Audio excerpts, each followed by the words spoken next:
আসসালামু আলাইকুম রহমতুল্লাহি ওয়া বারাকাতুহু নাহমাদুহু ওয়া নুসাল্লি আলা রাসূলিহিল কারীম আম্মা বা'দ। সুপ্রিয় দর্শক শ্রোতা, এটি নিউজের রমজানের বিশেষ আয়োজন আকিজ ইলেকট্রিক্যালস নিবেদিত রোজার মাসে পাওয়ার্ড বাই ফ্রুটিকা। সঙ্গে আছি আমি ডক্টর হুসাইনুল বান্না। সুপ্রিয় দর্শক শ্রোতা, আমরা এই রমজানের বিশেষ আয়োজনে ইসলামের বিভিন্ন বিষয় নিয়ে আলোচনা করে থাকি। আজকে আমরা আলোচনা করব আদর্শ পরিবার গঠনে রমজানের ভূমিকা। এই বিষয়ে আলোচনা করার জন্য স্টুডিওতে আমন্ত্রিত হয়েছেন ডক্টর মুফতি মুর্শিদ আলম সালিহি, প্রধান মুহাদ্দিস, দুর্বাটি এমইউ কামিল মাদ্রাসা। আসসালামু আলাইকুম ওয়া রাহমাতুল্লাহ। ওয়ালাইকুম আসসালাম রহমতুল্লাহি ওয়া বারাকাতুহু। শেখ কেমন আছেন? আলহামদুলিল্লাহ, আল্লাহ পাক ভালো রেখেছেন। আপনি কেমন আছেন? আলহামদুলিল্লাহ, আল্লাহ ভালো রেখেছেন। রমজানে আমরা অনেক বিষয় সম্পর্কেই আলোচনা করে থাকি। রোজা ভাঙার কারণ, রোজা মাকরু কী হবে, এই সম্পর্কে আমরা আলোচনা করি। কিন্তু পরিবার গঠনের জন্য যে রমজান একটি গুরুত্বপূর্ণ ভূমিকা পালন করে, এটা অনেকেই আমরা আসলে জানি না। আপনি যদি আদর্শ পরিবার গঠনে রমজানের কি ভূমিকা, এটি যদি আলোচনা করতেন। আলহামদুলিল্লাহ, সুযোগ্য উপস্থাপক। প্রথম আমার বুঝতে হবে পরিবার কি, অর্থাৎ মা, বাবা, ভাই, বোন, সন্তান, স্ত্রী, এদেরকে নিয়েই যেটি, এটা কি বলা হয় কি পরিবার। যেমন রাসূলুল্লাহ সাল্লাল্লাহু আলাইহি ওয়াসাল্লাম পরিবারের একটি চমৎকার সংজ্ঞা দিয়েছেন। আমরা জানি আল্লাহ রাসূলের কাছে একটা প্রতিনিধি দল আসছিল। তখন তারা একটা রুম দেশ থেকে এসেছিল। একটা চাদর দিলেন কালো রঙের। আম্মাজান আয়েশা বলেন, সেই কালো রঙের চাদর পরে রাসূলুল্লাহ সাল্লাল্লাহু আলাইহি ওয়াসাল্লাম বের হলেন। ইতিমধ্যে দেখছেন যে তিনি তার পরিবারের সদস্য আসতেছেন। তাদেরকে ডাক দিয়ে বললেন, দা আলিয়ান ও ফাতেমাতান ও হাসানান ও হুসাইনান। আলী রাদিয়াল্লাহু তাআলাকে ডাক দিলেন, নবীজির জামাতা এবং মেয়ে ফাতেমা এবং দুই নাতি হাসান হুসেন রাদিয়াল্লাহু তাআলা আনহুকে ডাক দিলেন। ডাক দিয়ে ওই কালো রঙের রোমিও চাদর নিচে তাদেরকে ঢেকে ফেললেন। ঢেকে রাসূলুল্লাহ সাল্লাল্লাহু আলাইহি ওয়াসাল্লাম রফা ইয়াদাইয়া ইলা সামায়, আকাশের দিকে দুহাত তুলে বলেন, আল্লাহুম্মা হা উলাই আহলে বাইতি, আল্লাহ এরাই হচ্ছে আমার পরিবার। তাহলে রাসূল সাল্লাল্লাহু আলাইহি ওয়াসাল্লাম তার সন্তান, তার মেয়ের জামাই এবং তার পরিবারের সদস্য যারা ছিলেন তাদেরকে কিন্তু এইভাবে আহলে বাইত বলছেন। তো এই পরিবারের সদস্য বলছেন। তো আমরা যে পরিবার মিলে আমরা থাকি, কিন্তু দেখেন এই পরিবার দিন দিন ভেঙ্গে চুরমার হয়ে যাচ্ছে।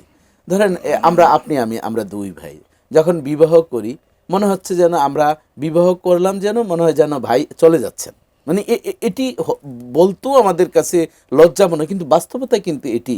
যখন আমরা নতুন জীবন শুরু করি, মা, বাবা, ভাই বোন, আপনজন কত আশা করে যে যাক নতুন একটা সংসার হবে, আমরা সেখানে ভালো মন্দ খাবো, একসাথে আনন্দ করব, মজা করব। কিন্তু দেখা যায় হঠাৎ করে একটা জগদ্দল পাথরের নিচে ওই পরিবারটা চাপা পড়ে যায়। তখন একলা চরের নীতি হয়ে যায় যে তোমার ডাক শুনে কেউ না আসে তবে একলা চলরে।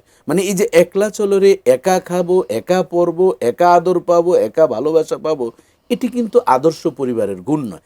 আদর্শ পরিবার হওয়ার জন্য এক নম্বর দায়িত্ব হচ্ছে, রাসূলুল্লাহ সাল্লাল্লাহু আলাইহি ওয়াসাল্লাম বলছেন, তুনকাউল মারাতুলি আরবাইন লি মালিয়া অলি হাসাবিয়া অলি জামালিয়া অলি দিনিয়া ফাসপার বিজাতিদ্দিন তারিবাতিয়া দাকা।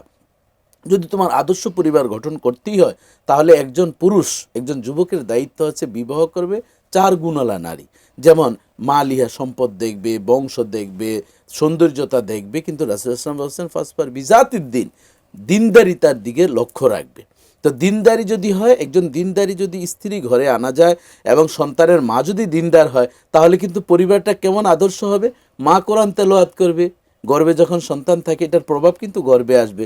জন্মের পরে মা, তখন এই সন্তানটি জন্ম দেওয়ার পর বাবা যদি নামাজি দিনদার হয়, তিনি ডান কানে আজান দিবেন, বাম কানে একামত দিবেন, ভালো একটা নাম রাখবেন। শুরু হয়ে গেল তার আদর্শ পরিবারের চমৎকার একটা সিস্টেম। কারণ রাসূলুল্লাহ সাল্লাল্লাহু আলাইহি ওয়াসাল্লাম বলছেন, কুল্লু মাউলিদিন ইউলাদু আলাল ফিতরাত, প্রত্যেকটা সন্তান ফিতরাতের উপর জন্মগ্রহণ করেন। আল্লামা মোল্লা আলী কারি রহমতুল্লাহ আলাইহি বলেন, ফিতরাত বলতে বোঝানো হয়েছে ইসলামের উপর জন্মগ্রহণ। জাযাকাল্লাহ, আপনি অত্যন্ত সুন্দর আলোচনা করছেন। সময় হয়েছে একটি বিরতির পর ইনশাআল্লাহ এই আলোচনাকে আমরা কন্টিনিউ করব। অবশ্যই, ইনশাআল্লাহ। সুপ্রিয় দর্শক শ্রোতা, এই পর্যায়ে একটি বিরতি নিচ্ছি, ফিরছি কিছুক্ষণ পর।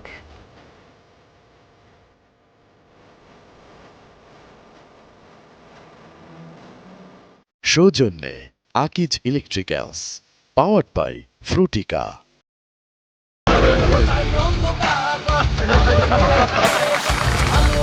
আকিজ এলইডি লাইট, আলোর বন্যায় দুর্ভোগ নাই।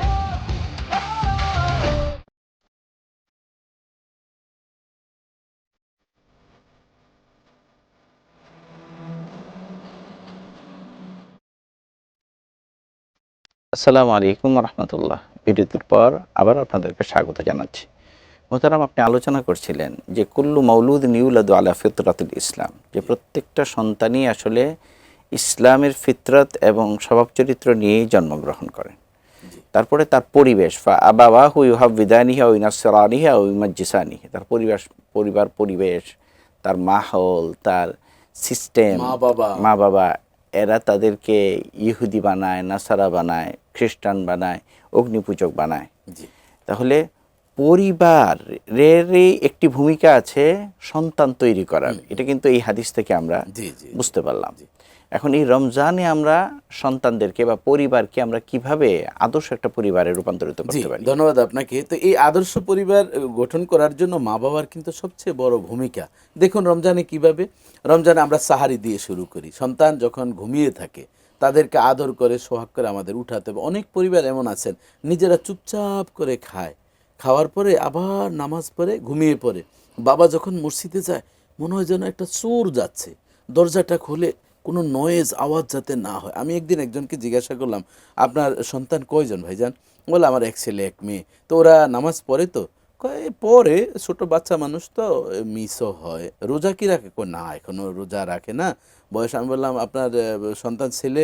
কয় ছেলে মাত্র ক্লাস 9-এ পড়ে আর মেয়েটা মাত্র 10-এ পড়ে। তা আমি বললাম এরা রোজা রাখে না, এরা ছোট বাচ্চা এখনো? বলছে ছোট লেখাপড়া করে তো অনেক চাপ। তাহলে দেখেন রাসূল সাল্লাল্লাহু আলাইহি ওয়াসাল্লাম বলছেন মুরু আওলাদাকুম বিসসালাত ওয়া হুম আবনাউ সাব'ু সিনিন ওয়াদরিবুহুম ওয়া হুম আবনাউ 10 সিনিন ওয়াফারিকু বাইনাহুমুল মাদাজি। বস 7 বছরের নামাজের তাকিদ দিবে, 10 বছরে না পড়লে তাদেরকে শাস্তি দিতে হবে এবং বিছানা পৃথক করে দিতে। আর আপনি আল্লাদি করে তাদেরকে ঘুমিয়ে রেখেছেন, কারণ এই জন্য তো আপনার জবাবদিহি করতে হবে। আপনি যদি মসজিদে যান সন্তান নিয়ে যাবেন, পবিত্র মাহে রমাদানের সাহারির সময়, এবাদত কবুলের সময় এবং তাহাজ্জুদের সময়, ওই সময় আমরা আগে একটু উঠি, নিজে উঠে সন্তানকে নিয়ে অন্তত 4 রাকাত নামাজ পড়াই না, 8 রাকাত পড়ি, পরে একসাথে খাই। খাওয়ার পরে তাদেরকে আমরা একত্রে দোয়া করলাম। আমাদের আপনজন মা বাবা বা দাদা দাদি, এই যে দোয়া তাদেরকে শিক্ষা দেওয়া এবং একসাথে একটু কোরআন তেলাওয়াত করে এরপরে আমরা ঘুমানো। তাহলে রমজান কিন্তু একটা সুযোগ সৃষ্টি করে দিয়েছেন তাহাজ্জুদের অভ্যস্ত হওয়া। এরপরে আসেন দিনে 5 ওয়াক্ত নামাজ পড়া বা অফিস আদালতে যেখানেই যান সেখান থেকে আসার পরে আবার তাদেরকে নিয়ে তারাবির নামাজে যাওয়া। রমজান কিন্তু আমাদেরকে পরিবার সুন্দর শিক্ষা দেয়। এরপর একসাথে ইফতারি করা এবং আত্মীয় স্বজন যারা আছে ভাই বেরাদর অনেকে আছেন এই যান্ত্রিক শহরে থাকতে গেলে বা গ্রামগঞ্জ থেকে আসার সুযোগ হয় না, যারা ঢাকা আছি বা যেখানেই আছি অন্যান্য আপনজনদেরকে দাওয়াত দিই। রমজানুল মোবারক একসাথে যদি আমরা ইফতারি খেতে পারি বা খাবার খেতে পারি, এই যে কাজিনদের একটা এখানে আসা যাওয়া হলো, সম্পর্ক হলো। আপনি দেখেন কোথাও বেড়াতে যেতেন আগে কত হইহুল্লোড় করেছি আমরা, নানুর বাড়িতে গিয়েছি, ডাব খেয়েছি, আমরা আখের ক্ষেত ছিল সেখানে সাঁতার কেটেছি, কার আগে কে যাবে, কত মজা। আর এখন মোবাইল নিয়ে বসে থাকে, মানে কারোর সাথে কারো কোনো মনে যেন একটা বস্তা রেখে দিয়েছে। এই যে এর জন্য আমাদের এই রমজানুল মোবারককে সন্তানগুলোকে কোরআন শিক্ষা দিতে হবে আমাদের 1 নম্বর দায়িত্ব। 2 নম্বর দায়িত্ব হচ্ছে নামাজের তাকিদ দিতে হবে। 3 নম্বর হচ্ছে তাদেরকে সিয়াম সাধনার জন্য যাদের উপর ফরজ হয়েছে তাদেরকে সিয়াম সাধনা অভ্যস্ত রাখতে হবে এবং মিথ্যা কথা নিজেরাও বলবো না আমরা এবং সন্তানদেরকেও সেটা করতে দিব না এবং যথাসময়ে ইফতারি খাওয়া এটা শিক্ষা দিতে হবে। রাসূল সাল্লাল্লাহু আলাইহি ওয়াসাল্লাম বলছেন যে আহলে কিতাবের এরা করতো কি বিলম্বে ইফতারি করতো, আর আমার উম্মতরা তাড়াতাড়ি খাবে। এবং সাহারি আহলে কিতাবরা খেত না, আমার উম্মতরা খাবে। অনেক বাচ্চারা আছে দেখবেন তারা করে কি খাবার খেতে মানে সাহারির সময় খাবার গ্রহণ করতে চায় না। তাদেরকে কিন্তু খাবার, এই যে নবীজির সুন্নত তাসাহহারু ফাইন্না ফিস সুহুরি বারাকা, রাসূল সাল্লাল্লাহু আলাইহি ওয়াসাল্লাম বলছেন যে এই সাহারির ভিতরে বারাকা রয়েছে। তাহলে এই যে সন্তানগুলোকে যদি আমরা একসাথে বসি একসাথে খাই তাহলে কিন্তু দেখবেন একটা সুন্দর পরিবার গঠন হয়ে যাবে। এবং মা বাবা যারা আছে তাদেরকে যদি আমরা একসাথে ইফতারি করি, সন্তানকে বললাম একটু দোয়া করো তো বাবা তুমি, আবার সন্তানকে বললাম আমি একটা সূরা পড়ি দেখো তো আমার ভুল হয় কিনা, এরকম বললে আলহামদুলিল্লাহ একটা আদর্শ পরিবার আমাদের রমজান আমাদেরকে ভূমিকা রাখতে পারে। হাইয়াকুমুল্লাহ, আপনি আমাদেরকে সময় দিয়েছেন, অত্যন্ত গঠনমূলক সুন্দর আলোচনা করেছেন, আপনাকে শুকরিয়া জ্ঞাপন জি করছি। আপনাকে মোবারকবাদ জানাচ্ছি। জাযাকুমুল্লাহ। সুপ্রিয় দর্শক শ্রোতা, আজকে আমরা এখানেই শেষ করছি। দেখা হবে নতুন কোনো পর্বে ইনশাআল্লাহ। সে পর্যন্ত আপনারা ভালো থাকবেন, সুস্থ থাকবেন। আসসালামু আলাইকুম রহমতুল্লাহি ওয়া বারাকাতুহু।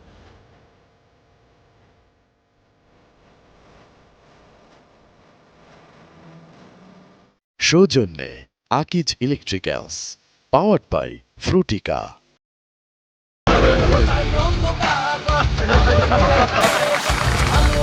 আকিজ এলইডি লাইট, আলোর বন্যায় দূর হোক অন্যায়।